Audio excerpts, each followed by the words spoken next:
Hey guys, Meryl here, and let me go back into this view real quick. It looks so creepy with my helmet still. That's creepy as fuck. So anyways, we're starting in the nether today because I wanted to show you the progress. There hasn't really been any progress at spawn, so I'm not going to show that. Other than we started labeling the nether hub, so you haven't seen this. This goes to an ocean monument. The end is this way. That goes to the end portal. So we've really been working on the nether hub, getting different biomes set up so that you don't have to fly in the overworld to get to different biomes that are thousands of blocks away. Like there's a jungle. These ones are the swamps. So yeah, well this one's the meadow, but the swamps are back there as well. So yeah, we've been doing a lot with the nether hub, just setting up different biomes. Like we've got over here, I actually need to show you guys this, so I might as well go in. In my exploration, I found a pillager tower. Now, what is important about the pillager tower? Well, this one is in a perfect place to build a raid farm because we're right next to a fairly massive ocean, and if we just fly out here, we could probably build it right here, just take out that, I was thinking let's just mine down these islands real quick, and then we could realistically have it, or we could go farther out. I want it as close to the tower as possible, but if that isn't possible, we can probably go a little bit farther out, which would be unideal, but because either way I'm going to mine down these for sand, because one of the things I don't like doing is I don't like desecrating a desert just for sand. So what I like to do is I'll mine down, top down, so I can essentially mine these into the ocean and it'll look fairly natural. So that's going to be nice. But yeah, if we need to, we can build it farther out over here. There are also a couple of villages nearby, which are going to be nice to have. But either way, I think we're going to end up needing to mine something out. So we'll probably get here sometime soon, mine these out, and get ready to build a raid farm. I guess the other thing we could do is we could transport the villager through the nether from my base over here. Actually, that'd be the best idea because literally my base is like right next to this. Like we just need to take it like a couple hundred blocks in the nether and get it over here for the raid farm. So good plan, me. Glad I came up with that. I believe this long one is my meadow. I'm calling it Preston's Meadow because I like the way that sounds. So yep, here we are, labeled and everything. So what are we doing today? Well, in the last episode we basically started our villager empire over here, and as you can see I have been breeding them. So basically what I've been doing is I've only got so many beds in there and I don't want to place too many more, so I will take them and I will move them over here every so, and then I will feed them again. This is outside of that village range, so they continue to breed over here. And yeah, I've got way too many villagers already. Like it starts to lag out my world when they're all unloaded. But the other thing I've been doing is I have started to cure them, because curing them is a long process, and I know that other people, well, yeah, I know that I'm not a huge fan of watching people cure villagers, and I don't think you guys are either. So yeah, you can see we've got them nearly perfect. I've got five farmers that sell me, that buy wheat and beetroot, and obviously they all buy melons and pumpkins, and I can buy golden carrots from them, which that's another one. I want golden carrots for cheap, and I want cheap emeralds. So yeah, these guys who literally just finished curing are perfect trades.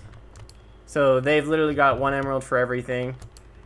I don't know why. They should have, the potatoes should be for 2, and the potatoes will probably go back up, because the way villager trades work is that if you cure them, it's like -5 or 6, but if someone else is cured as well, they get a bonus from that. So these aren't necessarily going to stay that low without curing more, or what's it called? Hero of the Village. So the way this is going to work is like these ones, with Hero of the Village, they'll be perfect. So I don't necessarily need to get them to be perfect, because Hero of the Village and discounts should bring them down the rest of the way. So yeah, hopefully I never have to zombie cure them or anything else. And for those of you wondering how I got that much gold, because that was a lot of gold, I found a mesa biome, basically mined in it for a few hours and then waited for it. But I'm almost out of golden apples already. So, but yeah, that's not the main focus. I'm not going to talk about that too much more because you guys don't want to see villager curing just as much as I do. Well, I guess I gotta show you the zombie. So he's the villager slayer. He's got a netherite sword to make it easy. So the way the system works is I just let him out of the boat. He kills all these guys, and I'm able to cure them all basically at the same time. I can do like 9 or 10 at a time with 1 potion or 2 potions sometimes. And then I'll just put him back in a boat while they cure, and they never really have had any troubles coming back to life. So yeah. And so I did some research, and there are like there are 13 different villager profession blocks, but I'm only going to build 10 different huts. So I realized that let me go back into this mode. It's a lot easier to talk to you guys this way. Hold on, I gotta take my helmet off too. So I realized that I can combine the what I don't even know all their names, but the blast furnace dude, basically the dudes that sell you diamond armor and buy iron and coal, I can combine them into one, so that's 3 professions. And then I'm going to leave the librarians and the stonecutters out because I want to build them their own buildings because they have more specific trades. So I only really need 10 different buildings for 15 villagers each of different professions. So yeah, that's going to be the end result, is going to have them perfectly, but obviously I'm not going to build 10 buildings at once and put all the villagers in at once because it is a lot of work. So I have got these different materials. So I've got 1 for the farmer, 1 for the fletching. I don't even know how to say it. And then this one is going to be for the cartographer. So what I'm going for is similar to this build. Well, it's basically this build, but different colored. So let me hop over to my creative world and kind of show you what I'm planning. So this is kind of what I'm planning for the different builds. Obviously, there's the original one. I've modified it slightly in the real world, as I do. But here's the first one. This is what I'm thinking about the farmer's hut. So we got different mangrove, mud, and then dirt. And then at the top, copper goes really well with mud bricks. So I've got mud bricks and copper. And then I'm actually going to swap these out for mangrove because I tested it and it looks better. So that's why I have mangrove logs. So that's for the farmers. This one is for the fletchings. I've decided to go with a white theme. So we've got birch mixed with sandstone and sand. And if we go inside, this is actually the cheaper sandstone because I don't need it to be on a wall. So yeah, that's the other one. I haven't finished the roofs on them because I realized they're all basically the same roofs. Oh, excuse me, I've still got hitboxes on. I should not have had hitboxes on this whole time. Let me go ahead and turn those off for you. This one is actually going to be for the fishermen because the colors match the fisherman barrels better.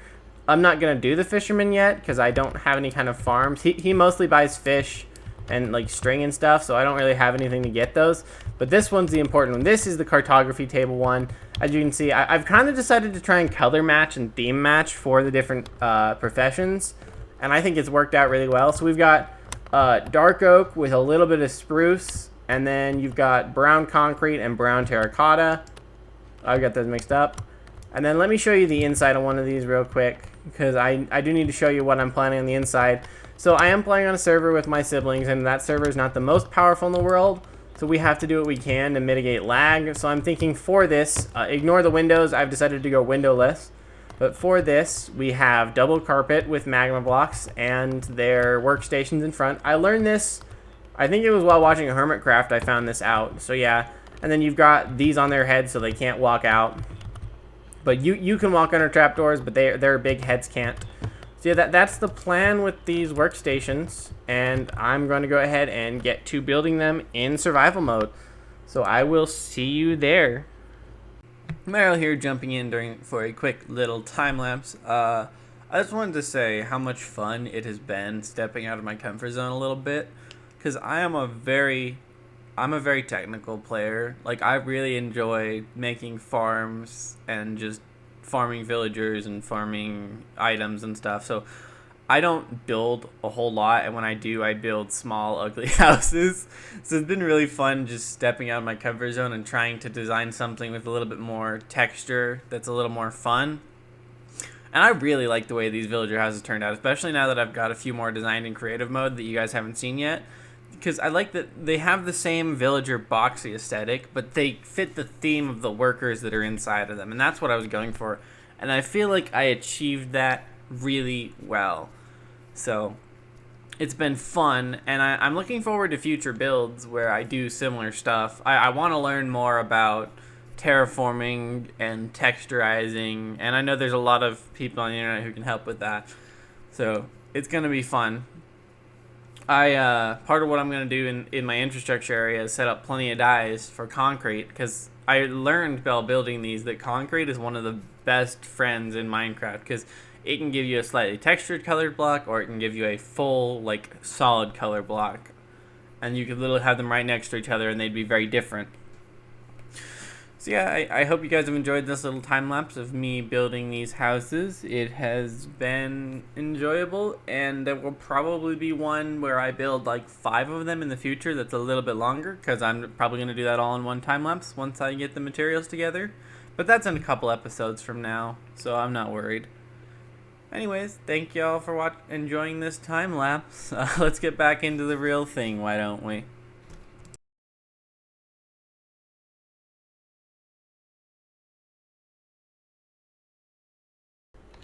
And we're back. As you can see, these are the finished products in survival, and I love how they've turned out. I really liked building. It was a little bit long gathering materials, but ultimately I think it was worth gathering the materials for the gradient. And while I do regret not figuring out how to put windows in, it would just make them look a little uglier. Plus, with like the sand and the concrete, it would get a little more complicated. Another little detail I don't know if you noticed is these. So these just add a little extra realism to the builds, how it's kind of sitting on supports. So it's like, you know, kind of how a real thing does. The only difference is these supports would probably be surrounded by concrete. But I don't really want to do concrete again because it's kind of a pain in the ass to do. And I don't think I've said this yet, why I designed these the way that I did. Because I know they're not the prettiest things in the world, right? They're kind of these very boxy builds. So what I really wanted to do was, first thing I wanted to do was color match with their workstations. So obviously I said that already and kind of explained it, but another thing I want to do is kind of harness that original villager look. So like these are very similar to the original villager huts. They're just a little bit bigger with some texture and some support added in, and I really like the way that that happened. And it's not just like, oh, you know, it feels like a villager could have built these huts, and that's kind of what I was going for, where we're going to do the villager theme without necessarily all the fancy smanchy stuff you see people do today. And I think it turned out really well. So over the next little while, I'm going to continue to cure villagers and put them in these places, because I think that's a good idea.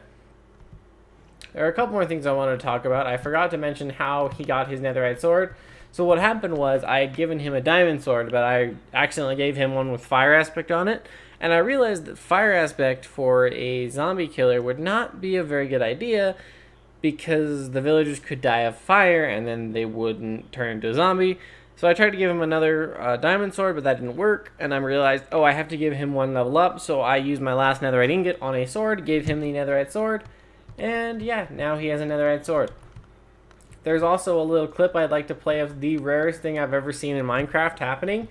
So while I was doing these, let me set the stage. So when you convert a villager to a zombie villager, it has a chance to spawn with armor on it. Gold, usually that's gold, maybe some minor weapons, but I managed to get a full diamond armor zombie villager after I had infected it with the zombie here. And I have a little clip of it that I showed, so I'm going to go ahead and show it here real quick so you guys can watch it. Oh, so I just had one of the rarest things in Minecraft happen. So I'm working on curing my villagers. I've got Villager Slayer. I gave him a netherite sword to make it real quick. And sometimes when a villager is transformed, it gets armor. And this was a regular villager, and it has transformed into a villager with full diamond armor. Now, finding a random mob with full diamond armor is rare enough, but I think this must be like the rarest instance of a mob I've ever seen, because it's literally, I was transforming villagers and it has diamond armor. It makes me not want to cure it, but like I need to cure it, but it's the rarest thing in the world. But I know I need to cure it, so I guess let's go ahead and get them curing. And then we'll close those. That's all I really need to do. This is going to be before I build anything, because I'll probably show this as a clip, because this is a really cool clip. So, yeah. Did you guys enjoy that clip? I sure hope you did, because it was a really fun thing to watch. Actually, I hope I actually have that clip. I'm not sure if I do. There's no reason I wouldn't. Oh, the other thing I was going to mention is I kind of over-prepped. I would have got this video out sooner if I hadn't prepped a bunch of more blocks than I needed to. I thought I needed a lot more blocks than I actually collected, typical me. So I've got a lot of extra blocks that I really don't know what to do with. So, yeah. And with that said, I hope you enjoyed today's Minecraft episode. I'm really enjoying going out of my way to do fun things rather than just doing the most efficient things, because I really am more of a technical player and I like building farms, but it's been fun stepping out of my comfort zone. So thank you so much for watching. If you did enjoy, please consider hitting that like button and maybe subscribing. I do Pokemon and Minecraft content or whatever I really want to. But yeah, that'll be it. Thank you so much for watching.